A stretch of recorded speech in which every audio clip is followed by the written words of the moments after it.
Simula sa susunod na buwan, makakatanggap ng refund ang customers ng Meralco dahil sa halos 20 bilyong pisong sobrang nasingil na distribution charges.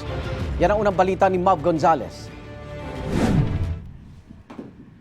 6,000 piso kada buwan ang karaniwang bill sa kuryente ni na Andrea. Kaya laking pasalamat niya sa nakaambang refund ng Meralco na sisimulan sa Abril. Malaking bagay na ho yun. Sa mga bilihin sa araw-araw, mga pangpalengke tulad ng bigas, mga gulay, ganun. Ayon sa ERC o Energy Regulatory Commission, halos 20 billion pesos ang kabuuang kailangan nilang i-refund sa customers para sa sobrang singil ng distribution charges mula July 2022 hanggang December 2024. Ilabas na po rin naman ng Energy Regulatory Commission yung order po sa Meralco sa pag-refund. Ito nga pong amount na 19.95 billion pesos. Simula po yan ng Abril. Tatagal po ito sa loob ng 36 months or 3 years simula sa Abril po. Normal daw na magkaroon ng sobra o kulang na singil.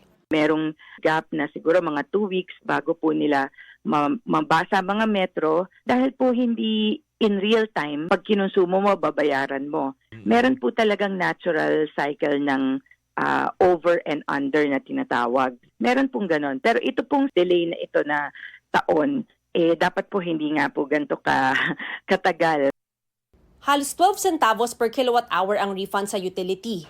Mas malaki ang balik sa residential customers, mahigit 20 centavos per kilowatt hour, katumbas ng nasa 40 pesos na refund kung hanggang 200 kilowatt hours ang konsumo sa isang buwan. Makikita ito sa bill sa hiwalay na linya para sa awat refund.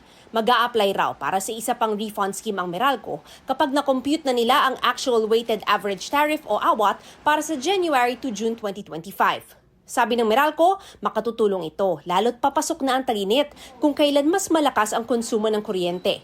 Hindi naman konektado ang refund sa 26 centavos na rate hike ng Meralco ngayong buwan.